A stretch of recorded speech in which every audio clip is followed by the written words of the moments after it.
আসসালামু আলাইকুম। প্রিয় দর্শক, নেপালে যে ভয়াবহ ভূমিধস হয়েছে, এতে করে বন্যার সৃষ্টি হয়েছে। এই পর্যন্ত আমরা যতটুকু জেনেছি 547 জন মানুষ মারা গেছে, 900 সামথিং মানুষকে উদ্ধার করেছে উদ্ধারকারীরা, এবং এখনও হাজারের উপর সম্ভবত নিখোঁজ রয়েছে। এর ভেতরে প্রায় অর্ধেকই বিদেশি নাগরিক। এই যে ভয়াবহ বন্যা, এই ভূমিধস, এখান থেকে আবার বড় বন্যা দেখা দিতে পারে। আবহাওয়া বার্তা কিন্তু নেপালের এমনটাই বলছে। তবে কথা বলছিলাম যে বাংলাদেশ এটাতে ঝুঁকিতে রয়েছে কিনা। দেখেন, প্রবল ঝুঁকিতে আছে কিন্তু। নদীর পানি বা বন্যার পানি, বন্যা এগুলোরও কিন্তু ভিসা লাগে না, পাসপোর্ট লাগে না। এই বন্যা কোনো সীমান্ত খুঁজে না যে এটা কোন দেশের সীমান্ত। নেপালের যে তিব্বতের ওইখান থেকে যেটার উৎপত্তি হয়েছে, ভূমিকম্প হয়েছে, তারপরে যে বন্যার পানি সৃষ্টি হয়েছে, এই পানি নেমে ভারতের পশ্চিমবঙ্গের মুর্শিদাবাদ হয়ে ফারাক্কাবাদের এদিকে কিন্তু মুভ করছে। ইতিমধ্যেই মুর্শিদাবাদের যে নিচু এলাকা মানুষ যারা রয়েছে তাদেরকে কিন্তু প্রশাসন সরিয়ে ফেলছে এবং তাদেরকে সতর্ক থাকার কথা বলছে। এখন ওই জায়গায় যদি পানির বেশি চাপ পড়ে, তাহলে এই ফারাক্কা অতিক্রম করে বাংলাদেশে ঢুকতে পারে। আর এই বাংলাদেশে ঢুকলে, বিশেষ করে বাংলাদেশের উত্তরাঞ্চল, আর সেখানে রাজশাহী অঞ্চলটা যেটা আছে, আর সেই অঞ্চলটা কুষ্টিয়া সহকারে, সেই অঞ্চল প্লাবিত হতে পারে, অনেকটা ধ্বংসযোগ্য সেখানে হতে পারে। আমরা যদি দেখি যে এই নেপাল থেকে আবারও কিন্তু তাদের যে আবহাওয়া অফিস রয়েছে বা বিশ্লেষকরা, তারা কিন্তু ওই আরও বড় বন্যার ঝুঁকির কথা বলছে নেপালে, আর তারা সতর্কতা জারি করছে। দেখেন, চীন ও নেপালের সীমান্তবর্তী নদীর উচ্চ প্রবাহের বরফ ও বড় বড় পাথর ধসে পড়ে নদীর স্বাভাবিক পথ পুরোপুরি বন্ধ হয়ে গেছে এই যে ভূমিধসের কারণে। এর ফলে সেখানে পানি জমে একটি বিশাল কৃত্রিম হ্রদ সৃষ্টি হয়েছে। কাঠমান্ডুর চিত্রা দূতাবাস সতর্ক করে জানিয়েছেন যে এই হ্রদের বর্তমানে পানির পরিমাণ অনেক বেড়ে গেছে এবং তার উপর দিয়ে উপচে পড়া শুরু করছে। যে কোনো মুহূর্তে এর বাঁধ ভেঙে যেতে পারে এবং তীব্র বন্যা ছড়িয়ে পড়ার বড় ধরনের ঝুঁকি রয়েছে।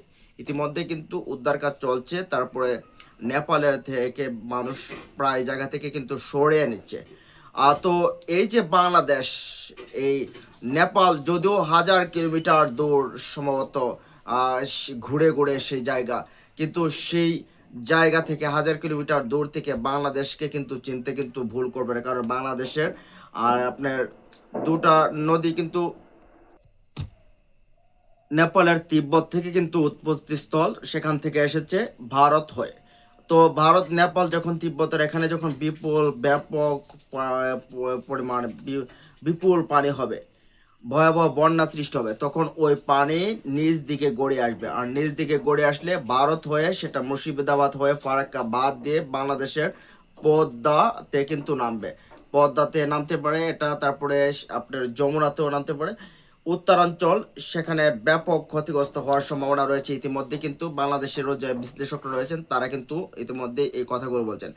বাংলাদেশকেও প্রস্তুতি নিয়ে রাখার জন্য বলা হয়েছে, কারণ পানি কোনো বাঁধ মানবে না, যে বাঁধগুলো আছে সেগুলো মানবে না। তারপরে দেখেন ভারতের কিন্তু যে মুর্শিদাবাদের যে ফারাক্কা বাঁধ রয়েছে, সেটা যদি পানির সীমা তাদের যদি দেখে যে পরিমাণ অধিক বেশি হয়ে গেছে, কিন্তু তারা কিন্তু জলকপাট খুলে দেবে। তখন বাংলাদেশে উত্তরাঞ্চলে অতি দ্রুত দেখবেন এই বন্যা সৃষ্টি হয়ে গেছে।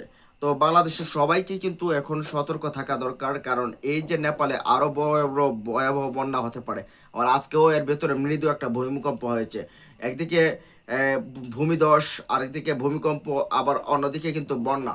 এই যে বিপর্যস্ত অবস্থা, তা নেপাল যদি সেখান থেকে ভয়াবহ বন্যায় আক্রান্ত হয়, তাহলে সেই বন্যার কিন্তু ভয়াবহতা কিন্তু এই পানি কিন্তু চাপ দিতে পারে বাংলাদেশে। এই কারণে বাংলাদেশেও ভয়াবহ বন্যার পরিস্থিতি সৃষ্টি হতে পারে, যার কারণে বারবার বাংলাদেশকেও সতর্ক করা হচ্ছে, যাতে বাঁধের দিকে পানির দিকে খেয়াল রাখা হয়।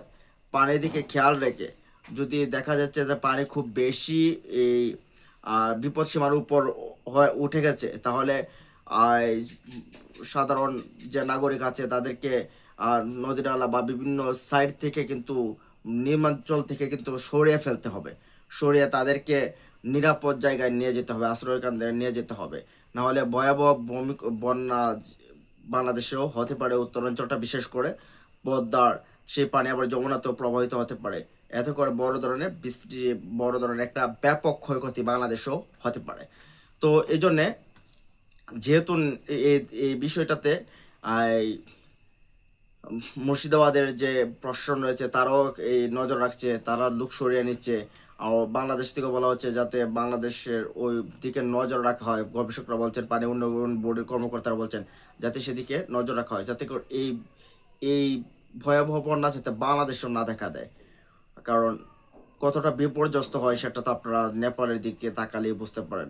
তো যাই হোক, নেপালের যারা জীবিত আছে তাদেরকে আল্লাহ সেভ করুক, আর যারা মারা গেছে তাদের জন্য আমরা সুখ পরিবারের জন্য আর উদ্ধার কাজ যারা চলছে, যাতে করে যারা নিখোঁজ আছে তারা যাতে জীবিত থাকে সেটা আমরা প্রত্যাশা করি। আর এই বিষয়গুলো নিয়ে আপনাদের মতামত জানিয়ে কমেন্ট বক্সে। ভালো থাকুন, সুস্থ থাকুন, আল্লাহ হাফেজ।